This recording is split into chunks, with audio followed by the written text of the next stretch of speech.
2008-2009 मध्ये कैलास पाटील बसा ऐका, खरी गोष्ट पण ऐका. आणि म्हणून हा इकडे येत असेल तर या, स्वागत करतो. आता इकडे या, स्वागत करतो. अध्यक्ष महोदय यांचंही स्वागत करतो, जाहीर प्रवेश आहे. म्हणून अध्यक्ष महोदय 2008-9 मध्ये काँग्रेस सरकारने घेतलेला निर्णय आजपर्यंत पूर्ण झाला नव्हता. अध्यक्ष महोदय, ज्यांच्या घरावरून पाणी जात होतं, ज्यांच्या घरावरून पाणी जात होतं, अध्यक्ष महोदय ज्यांच्या घरावरून पाणी जात होतं, त्या घरावरून पाणी जात असताना अध्यक्ष महोदय ज्यांच्या घरावर पाणी जात असताना या सरकारला दिसलं नाहीये. संधी देतो काय, मी त्यांना बोलायला संधी देतो ना. अध्यक्ष महोदय ते पाटील आहेत, गावचे पाटील आहेत. अध्यक्ष महोदय ते गावचे पाटील आहेत, त्यांनी ऐकावं.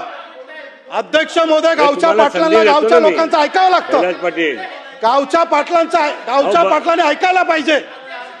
अध्यक्ष महोदय गावच्या पाटलांनी ऐकायला पाहिजे. पुढे जाऊन सांगतो अध्यक्ष महोदय 2008-2009 अध्यक्ष महोदय, सन्मान्य सदस्यांना आपण सूचना द्यावी की प्रस्तावावर बोलावं. उगच नाही काय भातखळकर साहेब काय बोलले ते, तुम्ही बसा त्यांचा प्रवेश, ही कुठली पद्धत आहे तुमची? नाही असलं बोलायचं नाही फालतू. चला बोला. असलं फालतू बोलायचं नाही, तुम्ही सूचना द्या. तुमच्या नावाने काय आक्षेप केले आहेत